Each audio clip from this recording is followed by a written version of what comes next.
Okay, our prayer is on page 176. To you alone, O Lord, to you alone and not to us, must glory be given because of your constant love and faithfulness. Amen. So I didn't know if you want to talk about that video or what's going on with the readings in you, but let me just open the floor to that because there's enough of us to have, I think, a meaningful discussion here. Well, that video was very helpful in his point about looking from the future to the past. You're going to be judged by your past, and how will what we do today affect the future, so these were a series of parables and stories that Jesus told them, and I always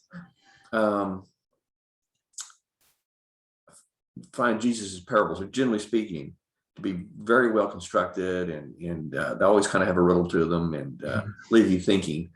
But there was a couple here that I think, I think I could have written a better parable than that. The shrewd manager was one of them. Say more about that one. Yeah, I want to hear about that. Yeah, well, the manager who loses his job because he's not fulfilling his owner's expectations, and then he goes out and, in essence, gives a sort of a bribe or takes a bribe so that he'll have a future. That his bribe will earn friendship with others who will take care of him in the future. And then the owner goes, "That's brilliant." And Jesus goes, "See, and I'm thinking, I don't know, I could have written one better than that,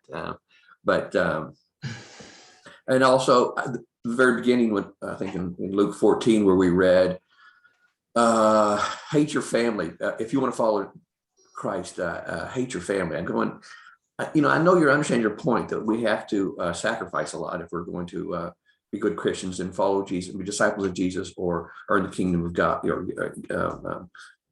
be granted the kingdom of God. But,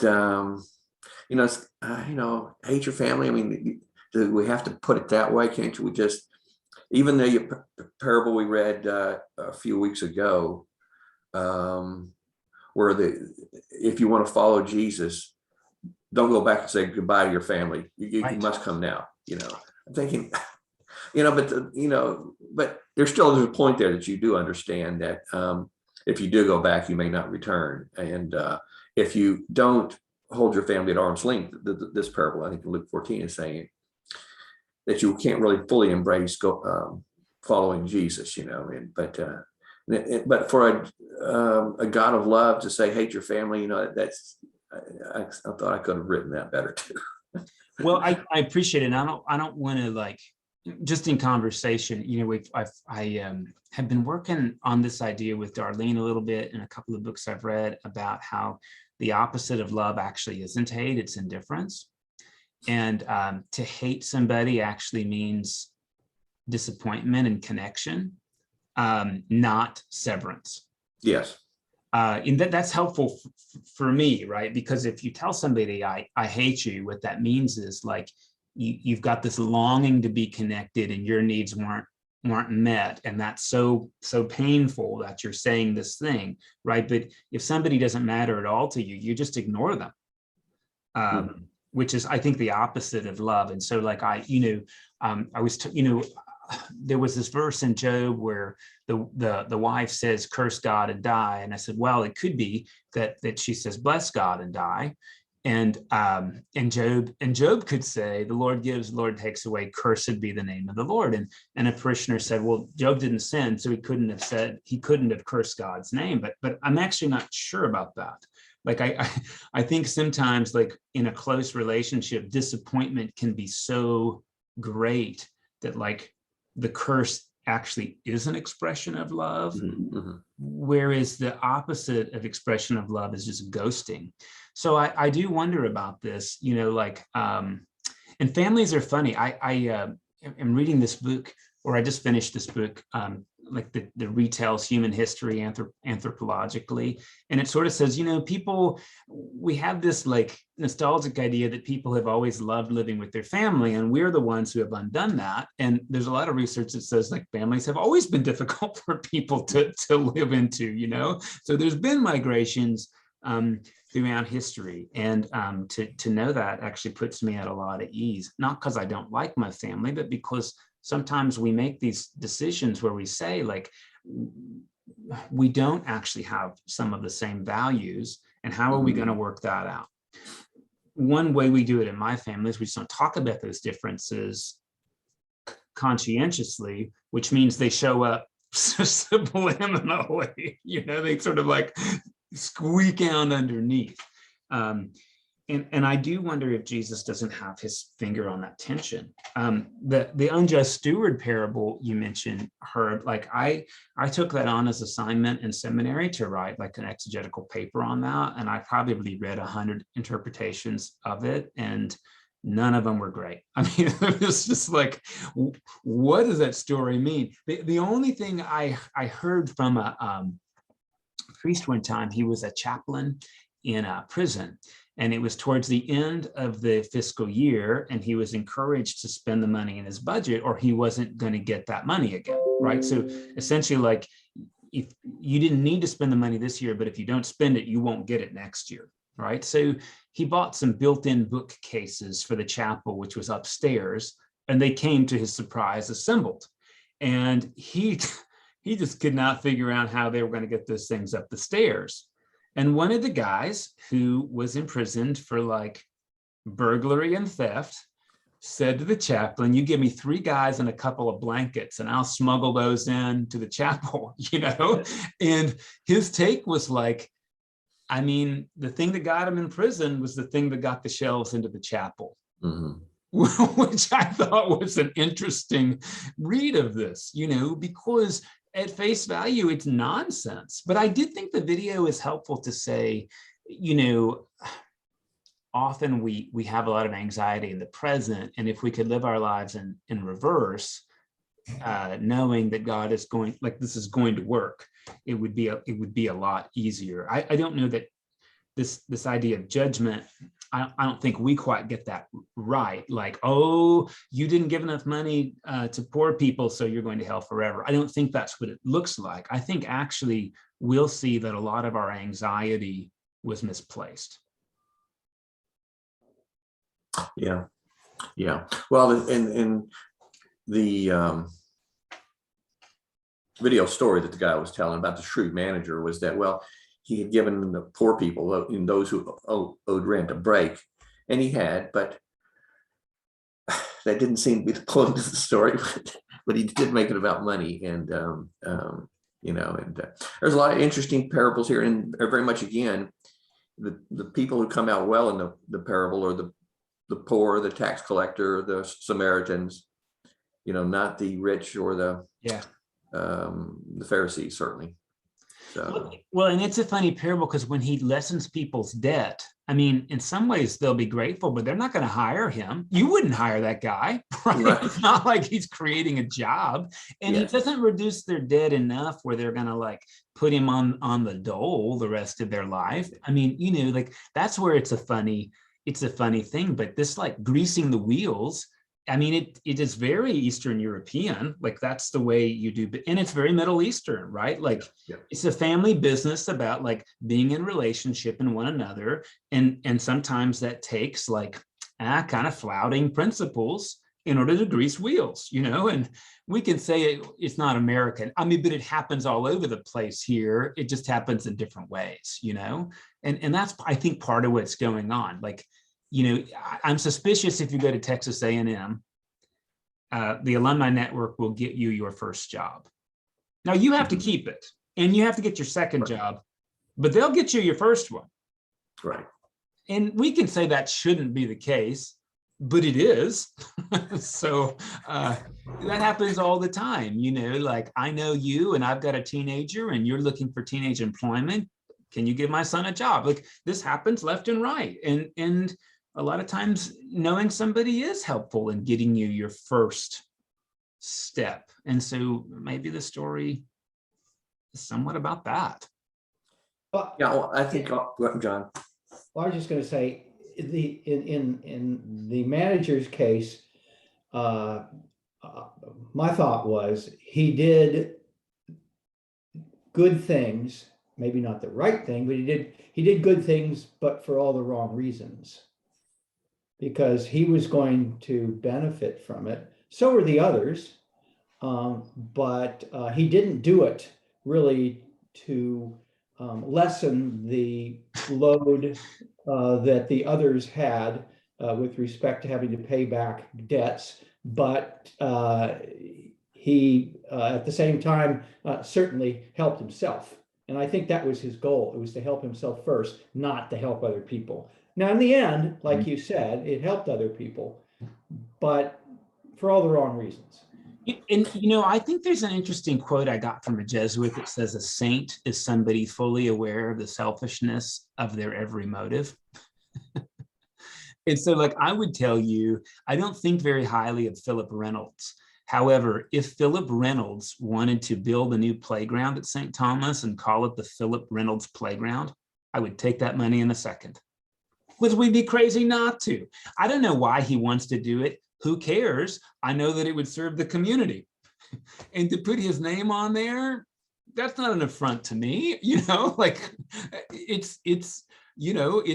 accomplishing something great. Hey, do I give things for name recognition? First of all, I don't have the means to really do that. But second of all, I don't know that I'm not that interested in it if I were. If people want that, I don't know that it's wrong, even though I don't want it. And if it accomplishes good things, I don't really care why they want to do it. Doesn't he have to be dead first? Sorry? Doesn't he have to be dead first? Philip Reynolds? Not if he gives enough money. Look, we named the thing Chris Toll, and the Christs are still very much alive. Now there is a practice in the Methodist Church that I suggested at St. Thomas that we wait and do things posthumously. In fact, the Columbarium Chapel will only be named posthumously. I already have the plaque, but it's not going up till the principal donor dies. I'll have to wait to put your name on, John, or something. That's it. Well, I think in a lot of these parables, you have to look past the story and go, well, what's the message? Message is the shrewd manager improved the relationship of the owner with his renters. The renters got a break, and the poor people, gain from this. It's not about the corruption. This story would put somebody in jail for the Foreign Corrupt Practices Act or something. You just don't do that with other people's money. Which is what he did. So it's not about, and the other story I mentioned too, it's not about hating your family. That's not the point. The point is you're gonna have to make a sacrifice if you're going to follow Jesus. So that's what you have to hear. And I found it interesting that the story on the video related all this to looking back from the future, and it was all about helping the poor and financially, with what you have, so. Yeah, I do think that there's a lot of, and I don't know that Luke is like what we would call a communist government. I do think Luke is advocating communalism, right? And I think that story about the rich guy and Lazarus is kind of telling. Yeah.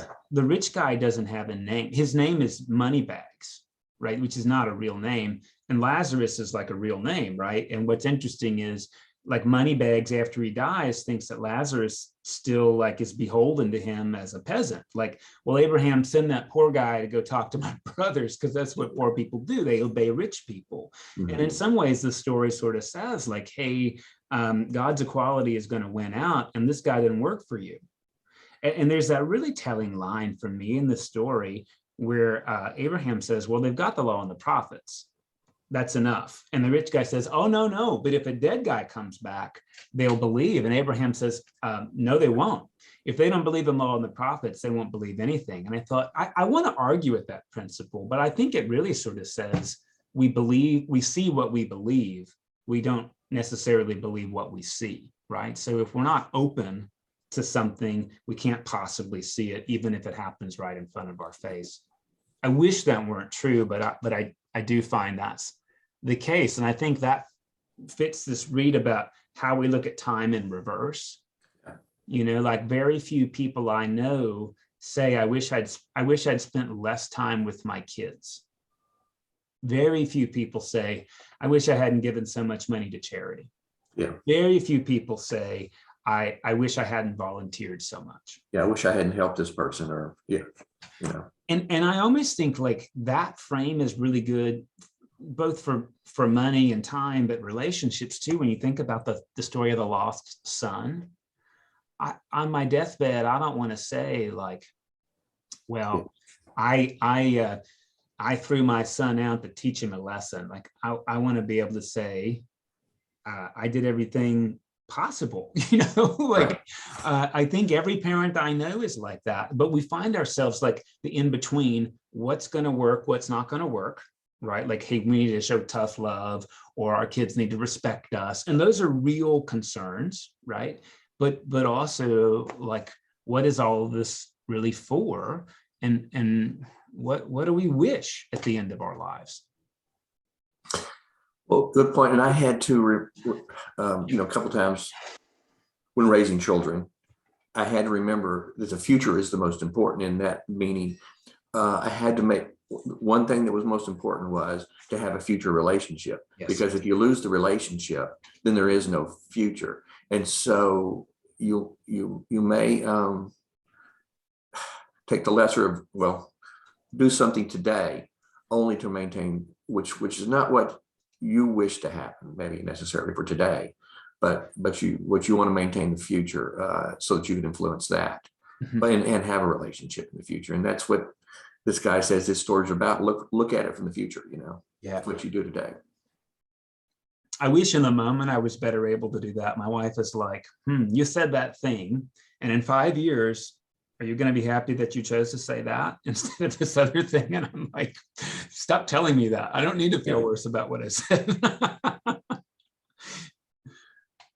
So you can throw your son out and have no future relationship, but then where does that leave you?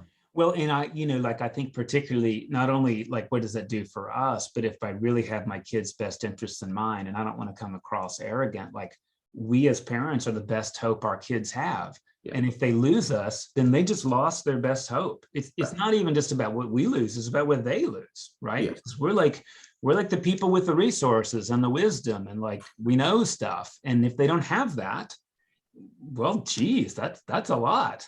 Right. So these are interesting parables, and you sort of have to look at it and say, well, he's telling me something. What is it telling me? Forget the story, Boom. Yeah.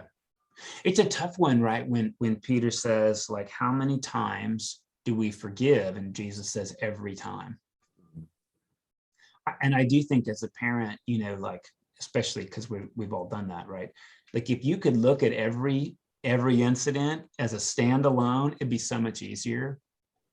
But like the 19th time your kid does this thing, it's sort of like, I've told you 19 times. But if you could just say like, oh, like, this is a new thing and we don't do that in our house, like it could be so much calmer, but, and this is where I think that future perspective is maybe more helpful than like me looking backward, which is what I tend to do. I look backward and say like, well, this has happened over and over, instead of, hey, we're going somewhere here. Yeah. Ellen, what do you think? Well, I think overall, the whole chapter was basically about teaching us to care for the poor and the disenfranchised, and that it might be hard work, and it might require us to make sacrifices that are difficult in the moment. Yes. So that looking back would be very helpful in that regard. I agree with you on some of these parables. The other one that gets me, and I just can't come up with an explanation that makes sense to me, is the talents. And why does the one who has the most get the one talent? I don't get the point of that. I understand. At first I was thinking, well, okay, he worked really hard and he did a really good job with stewardship, but so did the guy with 5 talents. Yeah. So why didn't he get one so that he became more equal? I don't get the point of that one. Well, I want to be fair. I'm not sure parables make one point. I've heard different interpreters say every parable is just making one point. And this is helpful to say, this is where we're reading Luke, who has these, and Matthew and Mark don't have some of these, right? This is original Luke material.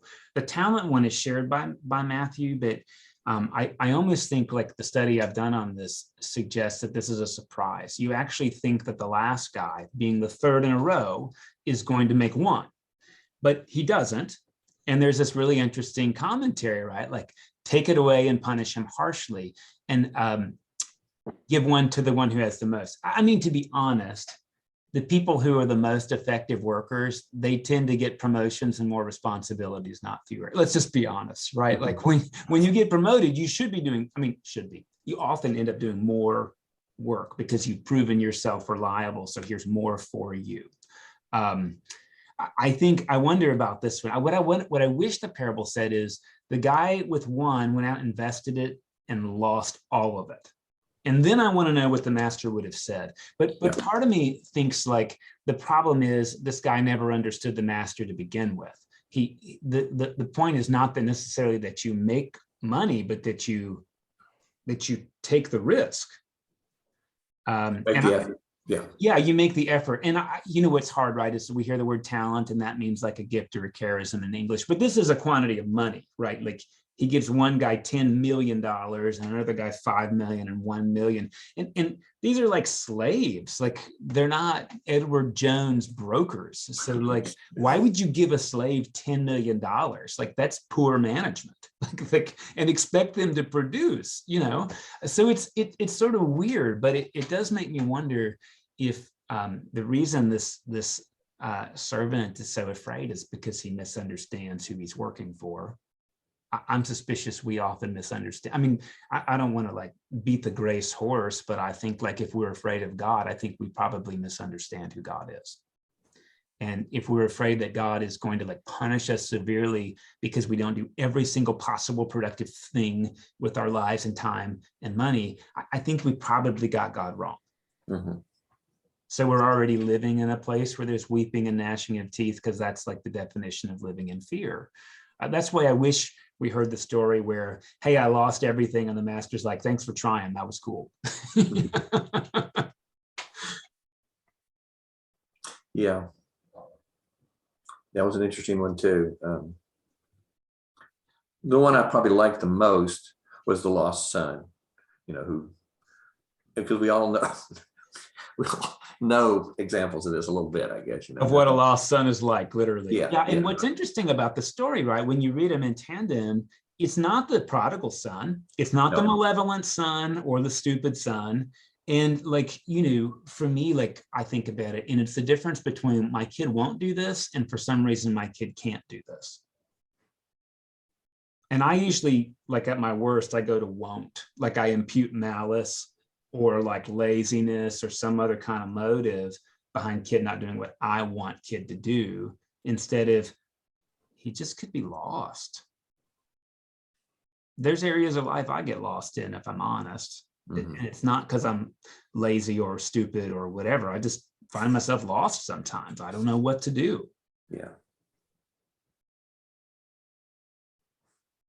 I can really relate to that lost son parable, and I'm not going to go into details, but I will say that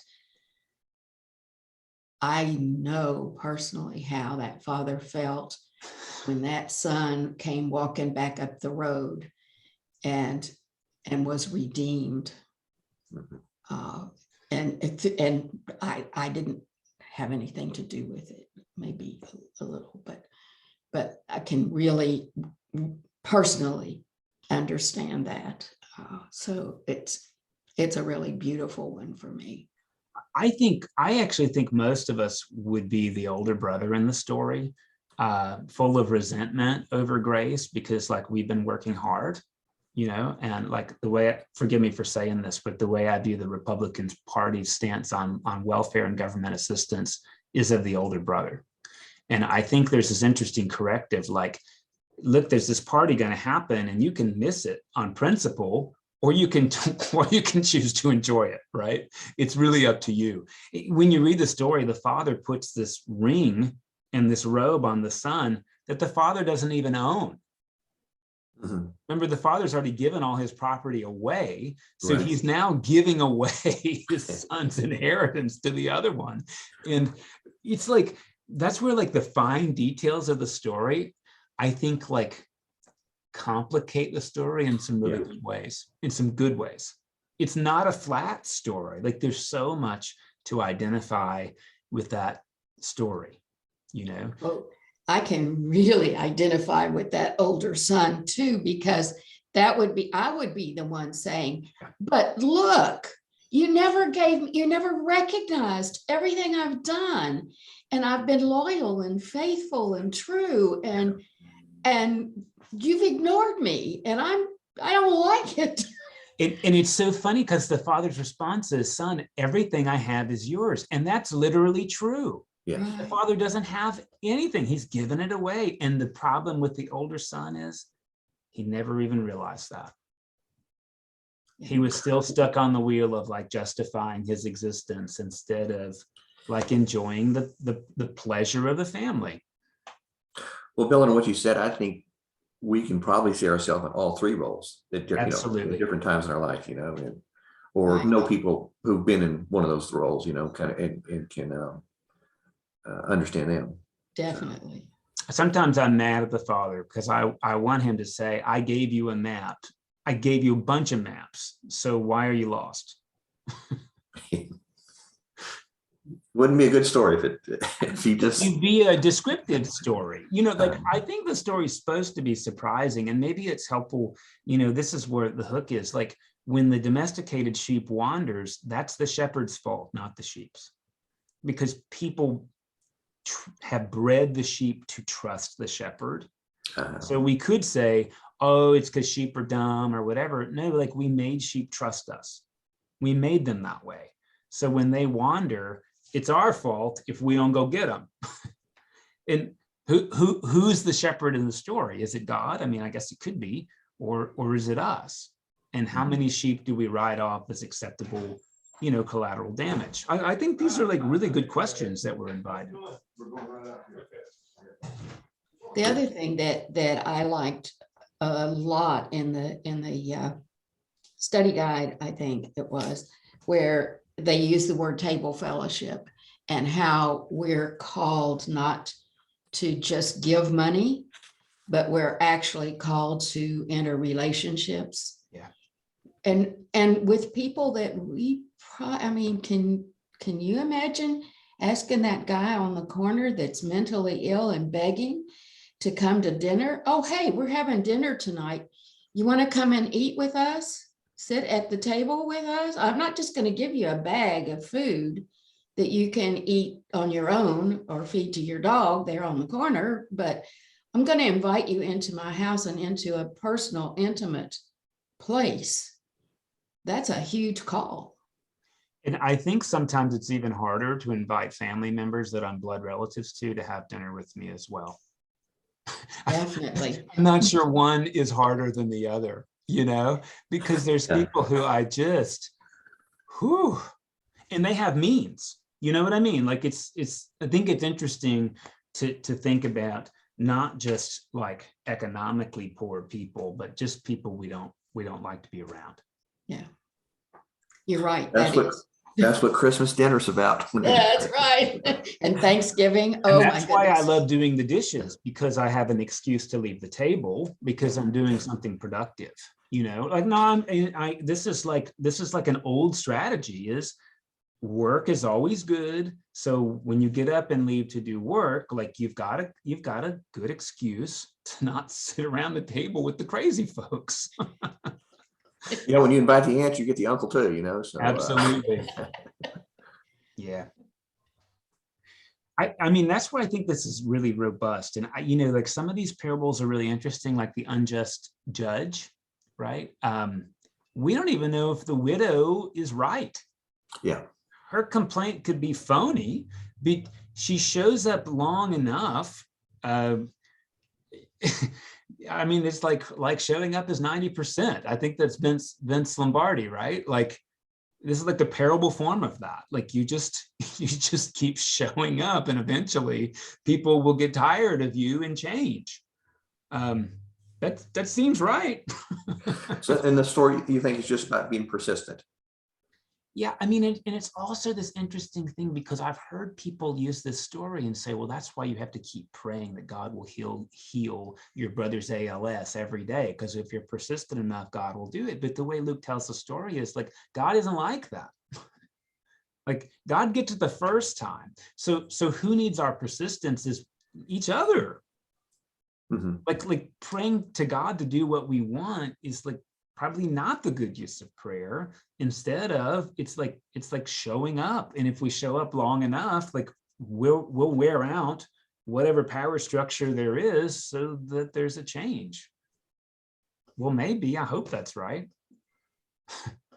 I'm not really sure that God wants to test our perseverance through prayer. But I think the frame of the story is God's not like this. People are like this, which means it's an act of prayer to continue to show up on behalf of what's right. So don't just do it one time and say, I did it and I don't know what to do. Like be persistent with one another on you know, and that's how you affect real change. It's like the Pharisee and the tax collector too. It's a cute story if it just happens one time. But what if this story happens every day? And the Pharisee continues to do good stuff, like he says, and the tax collector goes out and cheats people. And at the end of the day says, God, I'm so sorry. And then the next day goes and cheats people and says, God, I'm so sorry. Like what happens then? And we don't know, right? Like show me that you're sorry by changing the way you behave. And maybe the Pharisee actually isn't doing anything wrong. I mean, when I hear somebody's an alcoholic, I have to be honest. I think, thank God I'm not an alcoholic. I don't think that's wrong. I think gratitude is an appropriate response, knowing what that disease does to you and that it could be me. You know, like I think that's the other thing, is not that I'm different and better. That could be me. And thank God it's not me right now.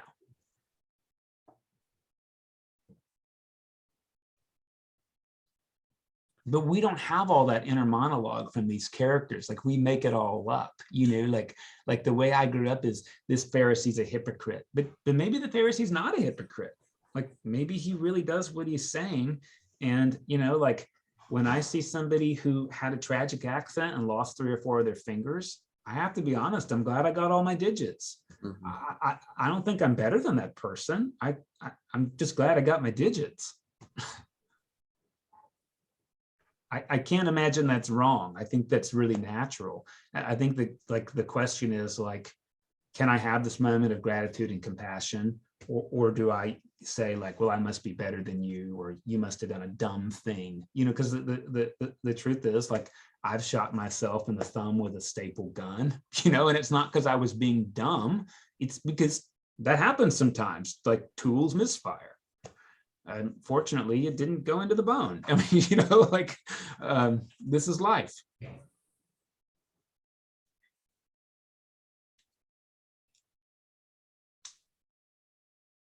I'm sorry. I think I'm probably over talking here. Oh no. It was an interesting read this week. I enjoyed it. I want to draw attention to Jesus's own ethnocentrism. You know, he heals 10 lepers and they all go to show themselves to the priest. And it's worth knowing that the Samaritan's going to go north to Mount Gerizim and the other 9 are going to go south to Jerusalem, right? So they actually are going different ways. And the Samaritan comes back and says, thank you. And Jesus says, what? Only this dirty Samaritan says thank you? What about the other 9? You know, it's like, I guess you could read Jesus making a point, but he's definitely playing on a cultural stereotype by making the point. Like maybe Jesus himself was surprised that only this lesser type person came back and said thank you.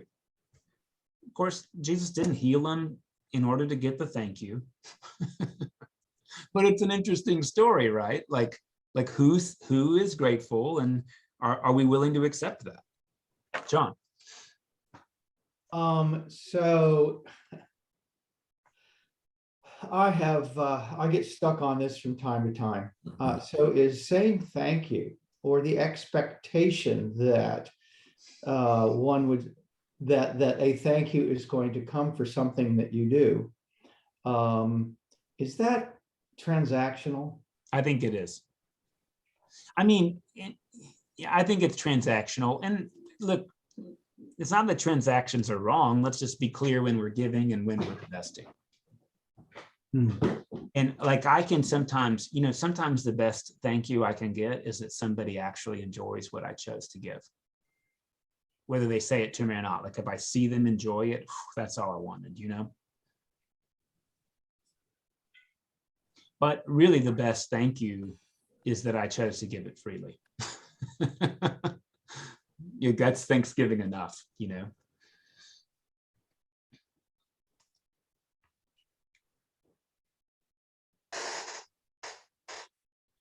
Hear my phone ringing.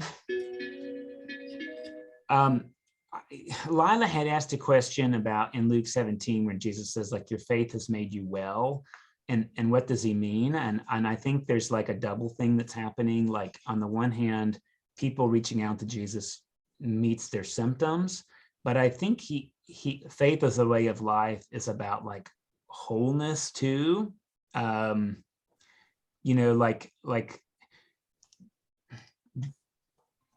it's not just that their physical symptoms have been relieved, it's that they have entered into like a different way of interacting with the world that has affected their entirety of wellness. So it's not just that like, hey, you were deemed unclean by your community and now that thing is gone, so whatever. It's like, well, now the community's been put back together and you need to live into that instead of like, oh, I'm glad my freckle's gone. Like wellness as a overall undergirding condition instead of relief of its particular symptom. I think Luke is like trying to do that. And sometimes we think like, oh, if only my symptom got fixed, I'd be well, instead of there's an underlying condition that's causing symptoms like stratification and hierarchicalization, blah, blah, blah, blah, blah. And if those things could get remedied, then we'd actually be well instead of just better. I don't know if that makes sense. I think what I mean is if I'm worried about my light bill this month and it gets paid, that's relief of a symptom. If I'm at a platform to pay my light bill every month, that's a better marker of wellness. Well, it makes me wonder too, this calls for a response on the community to recognize that this woman has been reunited and to accept her back in. And yes. I just wonder how often we do that. We don't do it with prisoners, right? If you're a felon, right, you are for life, and I'm allowed to not hire you. When people say like they're an alcoholic, even if they've been sober for 20 years, we're usually like, boy, well, I wonder if you're going to start drinking again. Is that wrong to think that way? What I mean is, I get that people would be fearful. For instance, when you say, invite the guy on the side of the street that's begging for money to come and sit at your table, I'm not going to invite that guy into my house because I don't know what he's going to do. Sure. And you at least what I have read is that most of those guys and gals, but let's say guys, let's be realistic, it's guys. Yeah. On the street corner are begging for money for two things: one, drugs, and two, prostitutes. So the question is, how comfortable would you really feel inviting that guy to your house and sitting at your table? I can tell you right now, my comfort level would be almost zero. not, Well, if not zero. that's where I think the unjust steward is an interesting parable if you think about the principle, because it doesn't mean like you have to imperil yourself, but it does suggest that maybe there's ways of like meeting people's needs and respecting your safety at the same time. So like, I'm grateful that we put together those little brown bags, because now there's something I can give and still feel good about, and I don't have to drive by and ignore you. Now, you may not want it, you may not need it. And I ran into this really interesting quote by Henry Nouwen that was the blessing on Joy Sunday, which is, sometimes we're called to be fools for Christ. And that might even mean helping people who don't need the help. But What did you say, Mike? What for Christ? fools, there's this quote Fool for in Christ, Paul okay. who says like, I've become a fool for Christ. And it's interesting to think like sometimes we give gifts that may not exactly be needed, but if we only wait till there's a completely verified need, we may never give anything. And there's a lot of room in between there, right? And I think what you said, John, is really helpful. If I lived alone as a male, I'd be much more likely to pick up a hitchhiker than when I've got a 9-year-old in the car, right? But it's not either or. There's like, well, what else then, right? I think there's a lot of more than just two options. I think so too. Some of these are extreme points they make, but they don't mean to hate your family. They don't mean to give all your money away, but can you do more? That's kind of the question. Yeah, and I this might be silly or trite, right? But like when they were having trouble, when there was this trouble with the Taliban taking over Afghanistan, I did find myself saying like, I don't know what to do, so I'll just donate some blood. That wasn't going to solve the problem, but it could be part of the solution. Mm-hmm.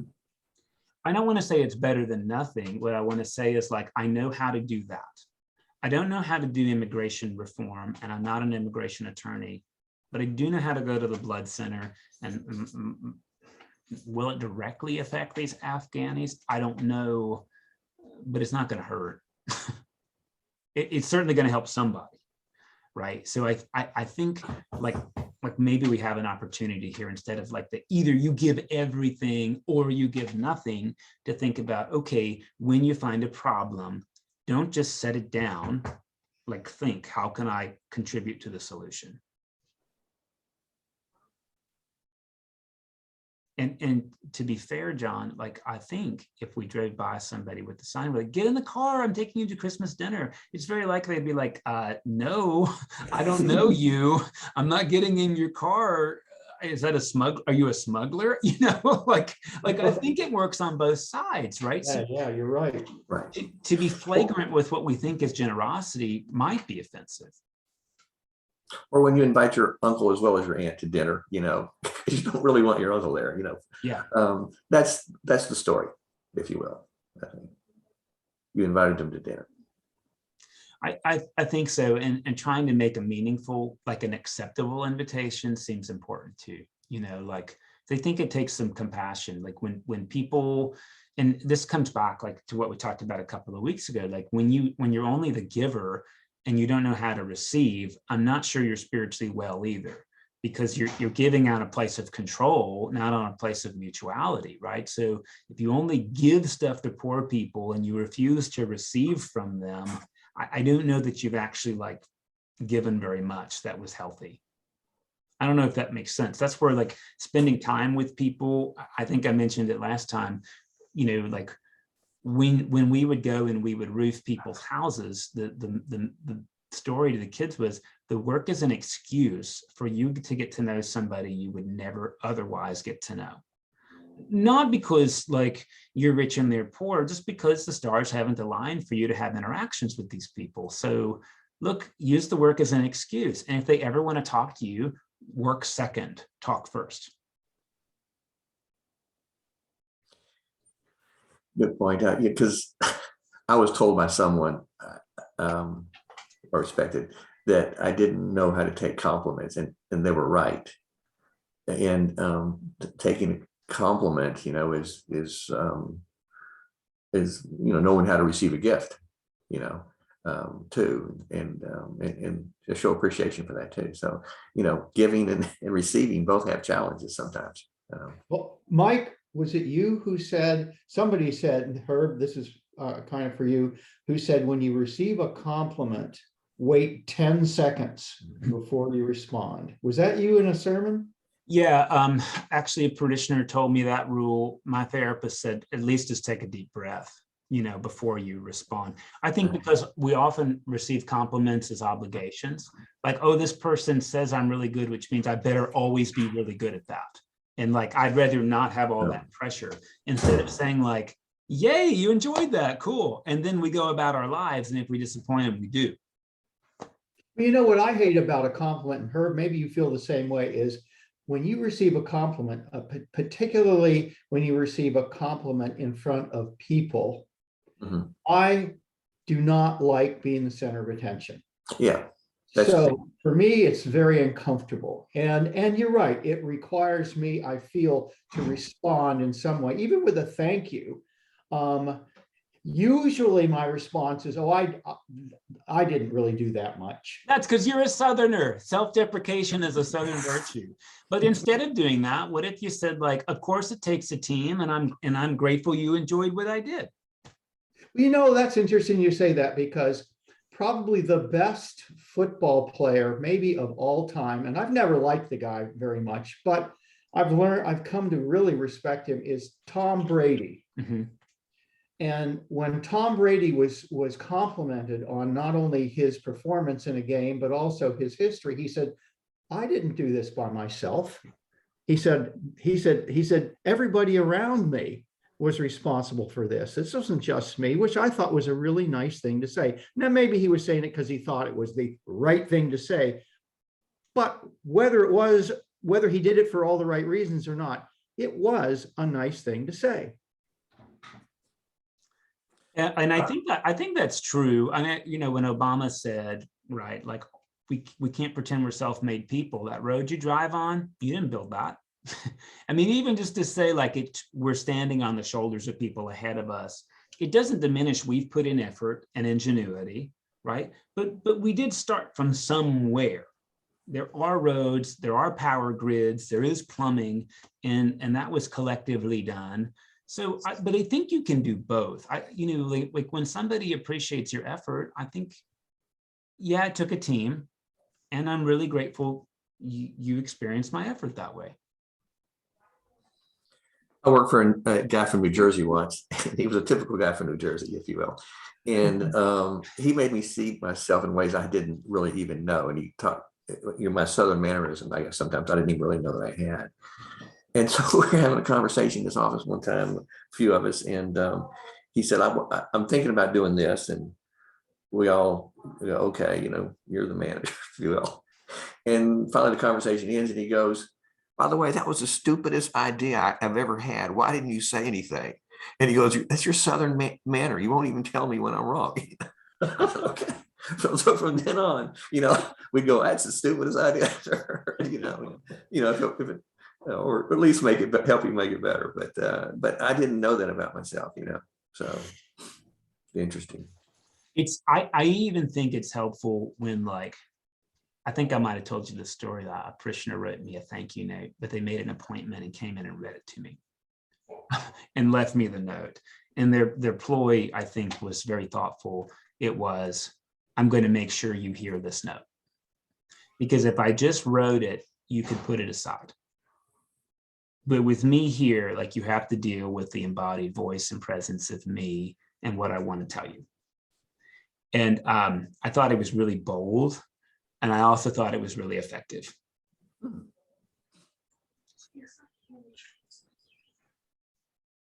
Interesting.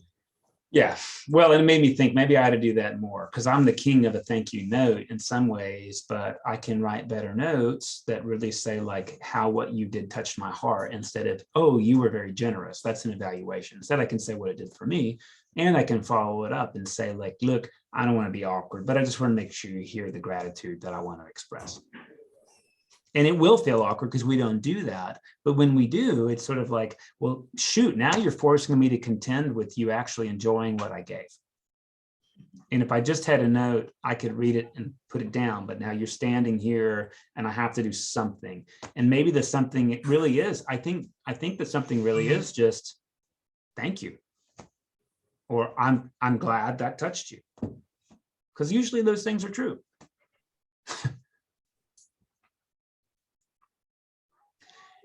Well, I appreciate you showing up in a busy week. We're going to take next week off, and we'll be back on January the 5th, and that's in the e-news that's going out later today. So we'll do chapter 4 on January the 5th. That is going to 24. Sorry again? 24. 24. Yep. 24. I don't know what I said. Sorry. I appreciate your time and thoughtfulness as always, and look forward to seeing you Friday or on the 5th.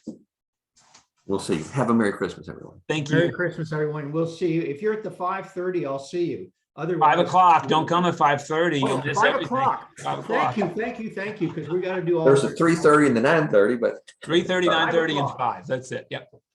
Okay. see you there. See you then. Bye all. Bye.